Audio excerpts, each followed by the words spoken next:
they wanted to sell them for a very high price, and then suddenly they started going down. The interest rate, yeah.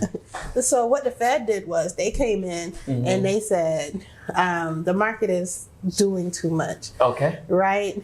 And inflation is becoming a problem. Inflation is a problem because too many people have too much money and they're really spending it, especially on houses. Yes. So, like your friend, their houses shot up in value, and that was because there's a supply and demand type thing. So to keep it simple, we all learn supply and demand, right? Yes. So it's only so many houses on the market, but there's so many people who want houses that they're pushing the price up. Yeah. The way the Fed came in, they came in and increased the interest rates. Increasing the interest rates mean that for the same amount of house, you're going to pay more money. Okay. So your $200,000 house on a 3% interest rate is going to cost you less than a $200,000 house on a 7% interest rate, which is where we are now.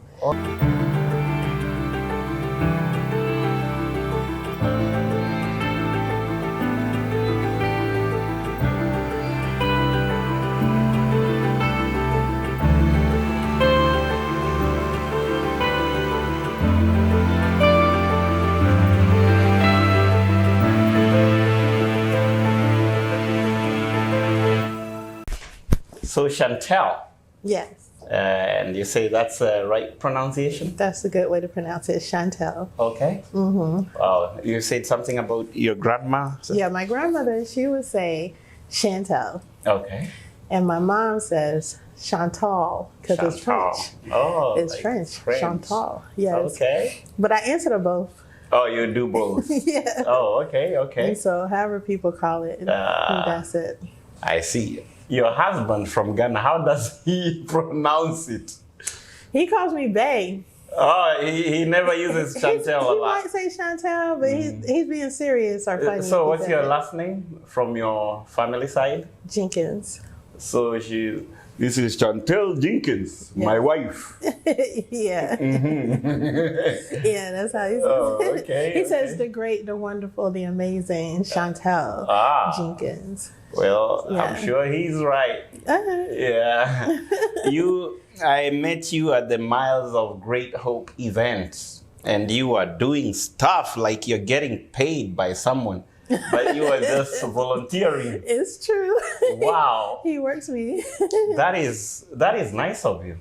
Thank you. Yeah. I mean, it's a big deal, though, because, I mean, we have a lot of work to get done. Yeah? Yeah. So you're so much all Africa. You're helping Miles of Great Hope. Which is on the Kenyan side. On the Kenyan the West side. Coast side. What do you do on the Ghanaian side now that your hobby is on Ghana That's side? enough. I am Ghanaian. That's enough. That's yeah, enough. they got once you're got married, you're official. You belong. I belong, yeah. And what is this about the year of return there? I've been hearing about it. So, a lot of Americans aren't familiar with their roots or what part of Africa they come from. But we all know not all, most of us primarily come from the West Side. Okay. I'm sorry, the East Coast, which is where Ghana and Nigeria is. So, the president of Ghana opened his doors and called it the year of return. Because I guess, was it 1619? Is it 1619? It's when the slave trade began. Yeah. And so the year of return was meant to represent a year of coming back. So 2019. 2019. I guess that's when they had it, 2019 or 2020. Oh. So the year of return represented coming back to Africa. I see. So a lot of people went back, especially a ton of celebrities. Yeah. And then Ghana is just the type of country that's a vibe. So people go there and they get excited. And they're like, wait a minute. Yeah, because it's not what people imagine Africa to be, which I'm sure you're familiar. Yes. You say Africa, people's mind go. Oh, yeah, true. Right. And so with the year of return, it gave people the opportunity to go back and really see for themselves, and to feel invited. Yes. Right? Because so many African Americans don't feel as though we're welcomed in Africa. So how about the citizens in Ghana? Do you get any resistance? For example, in South Africa, trying to go to settle there, the common citizen in South Africa, they're very xenophobic. They are afraid of people coming to take their jobs, and actually sometimes they are violent. I've heard about that with the Nigerians in particular, right? Yes. Yeah. So, with gentrification here in the U.S., the problem is how it changes the landscape, and people feel like, do you want your property value to go up? You want your neighborhood to be desirable, but you don't want to be pushed out. Yes. So in Ghana, they feel the same way. They want people to come. They want people to experience. Yeah. But they don't want you to come and push them out. Exactly. Exactly. Yeah. And I don't think maybe it's a problem right now so much because it's not a lot of people going there yet. Unless now. Oh, yeah, it's a lot. It's a lot? It's a lot, but their population can absorb. They can absorb. Oh, okay. It's a lot. The thing that's changed a lot for Ghana is the property values are going up. Now it's going up. Yeah, they're going up. Yeah, actually, one thing I came to realize, if there's anyone that will save Africa, it's not the Chinese, it's not the Europeans. It's not even a lot of Americans. The people who will save Africa is the African Americans. Yeah. After a long time of wondering, how can we change Africa? The only way and the best way is for African Americans to understand that Africa is home and make it as an obligation to be there and buy land and start businesses and even have trouble doing it and accepting it, because in some places like South Africa, they won't accept anybody. They won't accept me as a Kenyan. Oh, wow. Yeah, so it will take courage to go into countries like those. And, it does. Yeah. Especially with culture shock, right? Because you're coming from an environment where you've been your whole life, and then you go overseas and you have to adapt and find acceptance and find your way. But if you do it, the rewards are tremendous. Yes, yes. And especially if you have a plan, you go in, don't go in thinking that you know what's best for someone else, because that's where it gets very murky. Yeah. You have to go in with your ears open. Yeah, and if enough of African Americans go to Africa and get assimilated and start getting into leadership, we will borrow the systems that made America be where it is, And that's exactly what's happening in Ghana. Oh, the president used to live here. Oh, I think he was an attorney here. That's Ado Akufo, huh? Good luck. Yeah. I will not mess up that name. That's not happening. But I do know he used to live here, and he was an attorney here. Yeah. And by being so well acclimated into the Western society, that he was able to bring that over there. Oh, okay. And he's been able to be over there and say very clearly that I don't want your handouts, right? Did you hear what he said to French Prime Yes. Minister? That was a famous speech. Yeah. Yeah. So that's exactly what you're saying. Like you have to bring something there that's going to help build the society up. So how is it like owning property there? Well, I don't own any property there, so I don't know. Okay, because I know you're a loan officer. Right, yeah. Oh, so I can just help you discovered here. that. Yeah. Wow. Yes, I'm very, multifaceted. Oh. So tell me about this. I have so much to ask you about real estate, about loans, about all this Culture. Yeah, the duplexes and how people can get doors and all that, how people can become financially independent with real estate. Yeah. Wow. That's really the way to go. So, if a Kenyan like me or any other guy wants to begin doing real estate today and in North Carolina, what do I start with? Me. Yes, you. Start with me. Yes. I mean, then when we talk, you got to let me know what you're interested in. Because, you know, with real estate, you could be buying your primary residence. Okay. You could be buying an investment property. An investment property can go one of two ways. You could do a fix and flip. Okay. Or you can hold it and rent it. Okay. So a lot of what you do comes from what your outcome is. What is it that you want out of it? Yeah. The renting part of it. Would you say someone should start with a townhome, a real house like this one? Start wherever you want to start. So the question is, what do the numbers look like? Okay. So if you want to start renting, you want to see what the house costs, what the mortgage is going to be, how much can it rent for. Of course, we want to make sure the rent is going to be above and beyond the mortgage. But let's say you're getting 2 doors, right? So you want your rent to be enough to cover the mortgage plus some. Okay. Or 3 doors, you know. And so it all depends on like exactly how much you want to spend. But we have really good mortgage programs where normally you have to worry about something called DTI. So your DTI is your debt to income ratio. Okay. When you buy a house, they look at how much you make and how much you can afford. And they say, okay, well, you can't go over like 43% of your income. Okay. Rental property, they waive the debt to income because they know you're not paying it out of your income. Oh, yeah, they know it will be bringing in some money. The rent. So does it mean it's easier for me to get a rental property than getting my dream house? It doesn't, because you have to meet certain guidelines. Like, okay, if you don't own a house, then you kind of have to prove that you're willing to buy a house and rent it. Okay.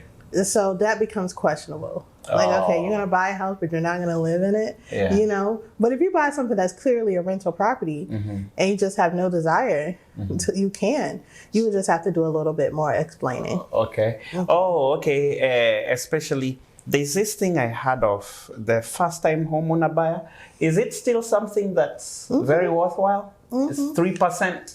That's FHA. 3.5%. FHA, what does that mean? So FHA is a type of loan you can get. There's several different ones. There's VA, FHA, USDA, and conventional. Okay. So FHA is more so designed for people who are struggling. Okay. You know, so you may not have a down payment. You may not have the best credit. Okay. The thing with FHA is there's a lot of fees attached to it on the back end. Okay. So you're actually paying more for the loan really? Because you're getting in without the best credit or without the most money. Okay. Right. And with a low down payment? Very low down payment, 3%. And I hear that for you to rent it out, you have to live 1 year in it. Is that? No, you have to live in it.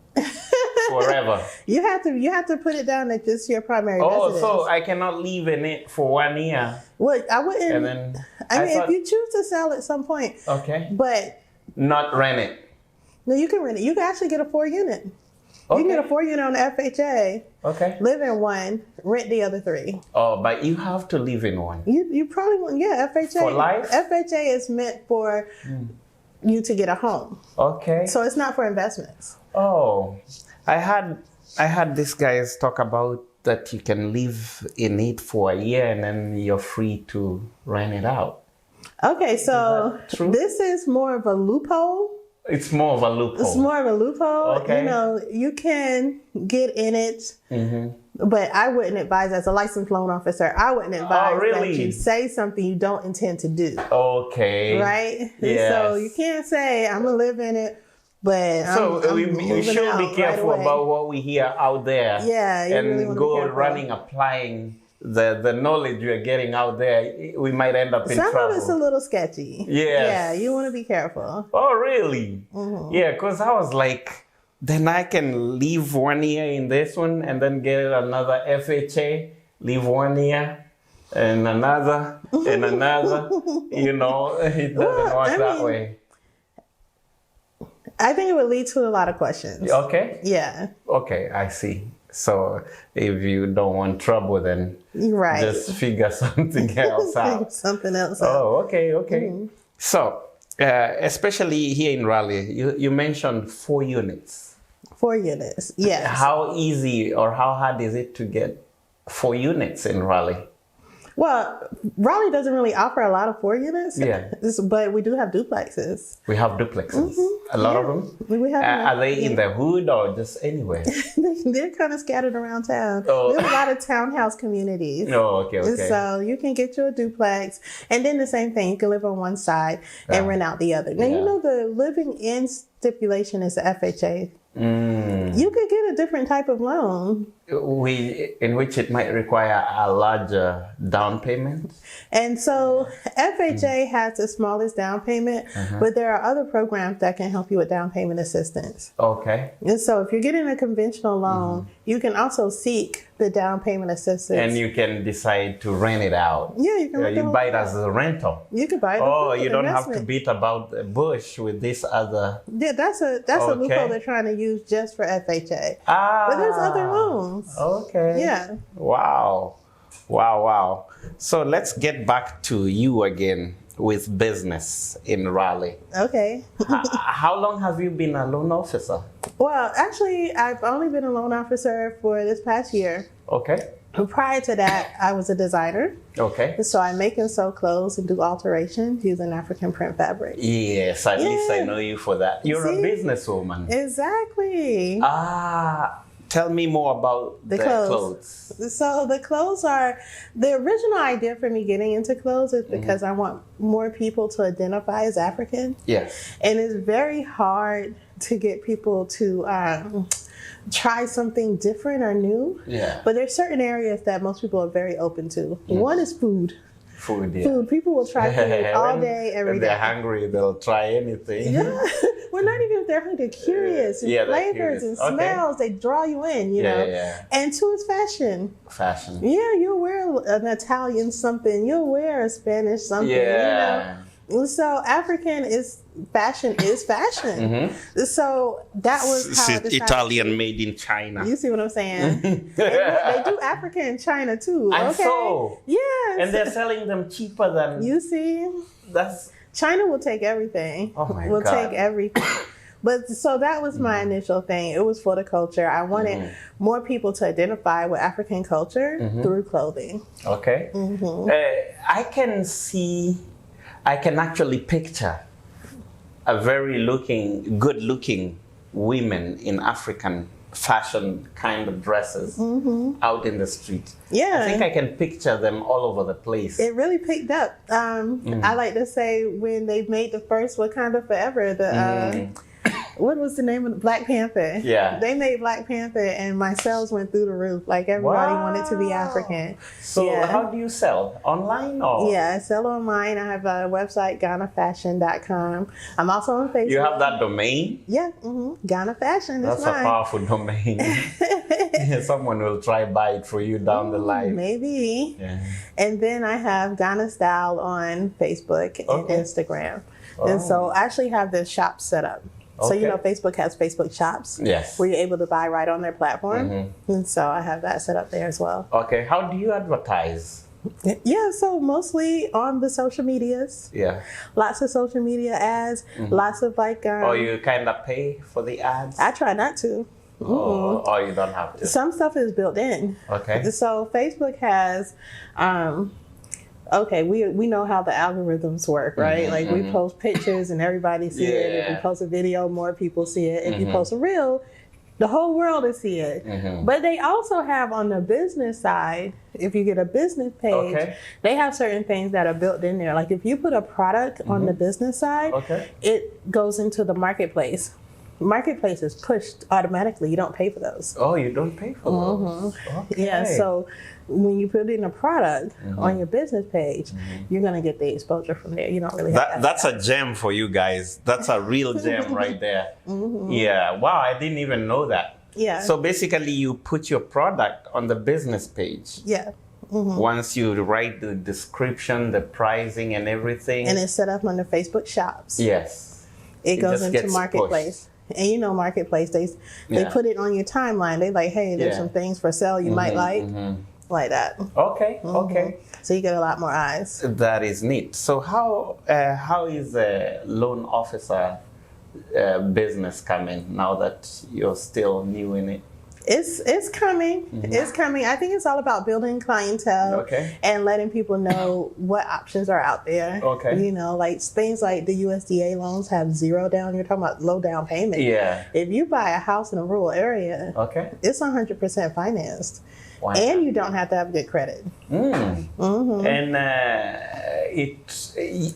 you get a large piece of land, or it has to be the same kind of communities? No. Actually, you can get a large piece of land because it's rural. Rural means country, right? So you can get as much land as you want as long as it fits into your budget. Remember, we still got the debt to income to worry about.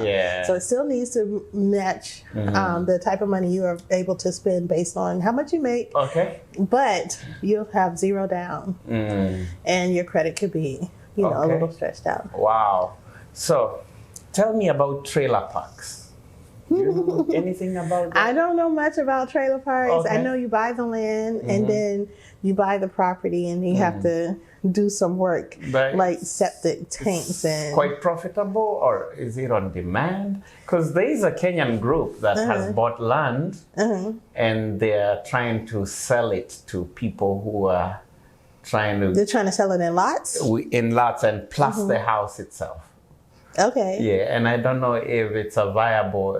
I almost joined them. To join them, you have to pay around $10,000, and the returns are not yet starting to get back. But I was wondering, have they projected it like it would be?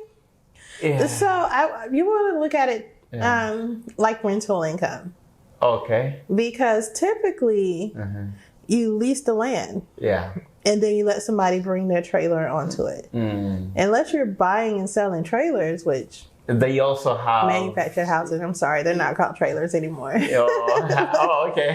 if you're buying and selling the manufactured homes, manufactured homes, that's the right word. Yes. Then you might be seeing a profit from that. But in real estate, the value is in the land. Because what they're doing is that they buy the land and they have a dealer's license for the manufactured homes. So they bring the home to you, they sell you the home and the piece of land. Well, that's where the profit is then. And is it high demand, really? I think in this environment, everything is high demand. Even tiny houses. Have you seen the tiny houses? It's like just this room. I saw one by White Cliff Road. Small one. So right now, look at the market. The housing market almost hit a bubble. It didn't burst, but the amount of houses that were going up and the way that they were selling was at asking price or above asking price. People were getting into bidding wars, losing their earnest money, all types of things. So if you decide not to buy, you're going to rent. Rent is through the roof, right? And so people are going to come up with alternatives, like the manufactured housing, like tiny houses. They're going to come up with different ways because you need housing. At the end of the day, you need housing. We can go until tomorrow. We will have to do a whole series with you. You also plan events. Tell us about that. So this is why our mutual friend Isaac keeps me around, because I like to go in the same philosophy. I want people to experience culture. So when I come into an event, I'm looking for ways to give people two things: something they're familiar with and something they've never had. Because something you're familiar with will make you comfortable, and something you've never had will give you excitement. And so for Miles of Great Hopes, I've helped with the Proud of My Culture event. I think we met at that one. That's where we met. And then I've helped with the Christmas galas, the 5Ks, all of the above. And so my primary role isn't necessarily, of course, we're going to plan. We're going to set a date. We're going to set a venue. We're going to figure out how many people need to come. We're going to try to get sponsors, have actionables, things like that. But the most important thing is to keep people on track. Right? Because people like to get creative and bring in all types of things. And we need to ask ourselves a primary question. Primary question in an event is, does this match the goal? Oh, okay. Does it match the goal? Does it match the goal? What's the purpose of the event? Where are we trying to get? Are we raising money? Are we just trying to get exposure? Yeah. What are we trying to do? And this extra thing that we're bringing in, will it help us get there? And if the answer is no, then we don't need to do it. We don't need to add it. Wow. Right. So this series will be about planning events, real estate, Africa, most of it, and fashion, African fashion, and maybe. fashion, yeah. We will design it to go that way. Okay. Today is the introduction It's of an you. introduction of But I you, just the remembered the guru. question I wanted to ask you. Oh, good. I don't know how it disappeared. It It's came about back. housing. Okay. So, I have a few friends with houses, and they shot up, especially in Atlanta, Georgia. And they wanted to sell them for a very high price. And then suddenly they started going down. That interest rate, yeah. So what the Fed did was they came in and they said the market is doing too much. Okay. Right? And inflation is becoming a problem. Inflation is a problem because too many people have too much money and they're really spending it, especially on houses. Yes. So, like your friend, their houses shot up in value, and that was because there's a supply and demand type thing. So to keep it simple, we all learn supply and demand, right? Yes. So it's only so many houses on the market, but there's so many people who want houses that they're pushing the price up. Yeah. The way the Fed came in, they came in and increased the interest rates. Increasing the interest rates mean that for the same amount of house, you're going to pay more money. Okay. So your $200,000 house on a 3% interest rate is going to cost you less than a $200,000 house on a 7% interest rate, which is where we are now. Okay. Right. So that made people pull out. Because my mortgage payment that I don't have yet is going to be higher, and I'll wait. I'd rather wait. I'd rather wait. So that's where your friends are. Okay. Your friends were in a market that was very hot. And the Feds came in and introduced a higher interest rate. Yes. And it started to come down. So now the demand isn't there. Yeah. Oh, wow. So the value isn't as high. So who ends up suffering at the end of the day? People who bought at the highest part of the market. At the highest part of the market. Just like the stock market, yeah. So right now, if someone wanted to buy a house, you just wait? Okay. No. Oh, it's okay? Now is a good time. Because it's gone down. Yeah. That's right. Now the interest rates are a little high. But you're not in that race. Like the way the competition was to buy a house and outbid a house and pay over asking. So over asking means the house might have been listed at $250. But somebody's going to come in and say, I'll pay $260. And then someone else will say, I'll pay $275. Yes. Right. So you don't want to get into that type of bidding war. We're talking about thousands, right? Yeah. And so you don't want to get into that kind of bidding war. You know, a few years ago, I wanted to buy a house and I was like, golly, houses are $300,000. And now they're $5. Yeah. So do you want to tell me now that those 300 are $5? You think in the next 5-10 years, there will be 8? Yeah. You think so? I do think that, I think that, I don't know if there'll be 8, because I don't know if we'll get into another, what do they call it, a perfect circle or a perfect storm, where the interest rates are here and the amount of people moving in and all of these things happen at the same time. But is that all going to happen again? Yeah. I don't know, but they'll still go up. Houses appreciate. They've always appreciated. It's usually at a rate of 2 or 3%. You know, so hopefully they will continue to go up, but a lot slower. A lot slower. Yeah. So next time we'll talk specifics on all these topics. Okay. Yeah. Today, guys, this is Mr. Sam the Creative with Banana Land Media, and today we had Chantel. Yes. Oh, and that's a good way to say it. She's a loan officer. She's a fashion designer, African fashion designer. She's African American. Is that right? Yeah, African American. And And we also have her. She's a guru. When she goes to Ghana, she belongs to Ghana. She's a Ghanaian. I belong to Ghana. Listen, Yeah. It was a beautiful trip too. Oh, Lord. Last year. Wow. So she'll be having a lot more to be telling us. Oh, my goodness. Plus, she's an event organizer. Yeah. Oh, Lord. Yeah. So this is just a series, and we'll call it a name. I don't know. Maybe you'll come up with. We'll come up with one. Yeah. And also, what's your channel on YouTube? So on YouTube, my channel is Africa's Stepdaughter. Africa's Stepdaughter. Oh, I see. I don't think you're a stepdaughter. I'm definitely a stepdaughter because I'm not African, okay? I am married into the family, so I've been adopted, okay? And so listen, because, you know, you have to claim where you're from. I'm from Raleigh. I'm from America. Yeah. But I'm also African by marriage. And for me, I love to grab you all and say you're Africans by fire, by force. Oh, okay. Yeah. Because you came from Africa. Yeah. I actually think African Americans have a right to be in Africa. I do too. I think I believe when they get reparations right, it will include a round trip ticket to a country in Africa of your choice. And to become a citizen there. And I think they should figure out ways to partner with those countries to have a path to citizenship in African countries. Absolutely. When they get reparations right, it will include that. It will include education and land ownership. These reparations, are they going to happen? Yeah, it looks like it's starting, which is strange. And like for the first time, they have North Carolina, actually. Was it Asheboro? Okay. Asheboro. They paid reparations. Really? It's finally starting to happen. I need to go there and pretend that I'm one of your cousins. You can't do that. Remember South Africa? We just had a conversation. Yeah. People don't like for you to come in and take. Don't do that. Yeah, we have a lot to talk about, by the way. There's so much to talk about on that line.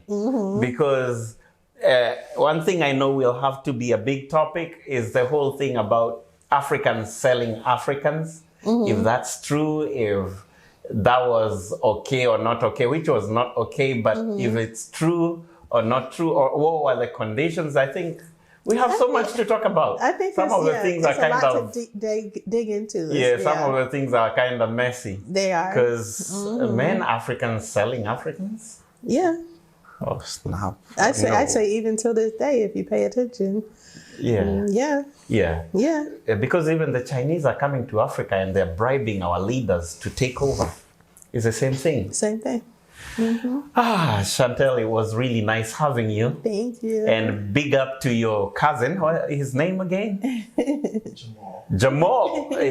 Jamal is here today, guys, and I could see him nodding. We need to bring him in this. Yeah. Because I can already tell he knows a lot. Jamal is my money man, okay? Oh, really? Listen, he has this thing about credit and money, and he's been able to do so much and go so far with it. So, yeah, he can give you a lot of good tips. He's not camera shy. Okay. Can you bring him this week? You'll come back with us? Whenever he has time? Yeah. Can we make that happen? Yeah. Include him in the series? Yeah. All right, everybody, big up to Jamal. He has a YouTube channel? No, not yet. Well, he better start one with whatever we have.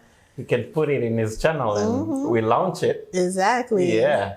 And on Facebook, you say, how do we find you? Chantel Jinkens. Chantel Jinkens. Yeah. So actually, that's my personal page. Okay. I have a loan officer page. It's called My Mortgage Sistar.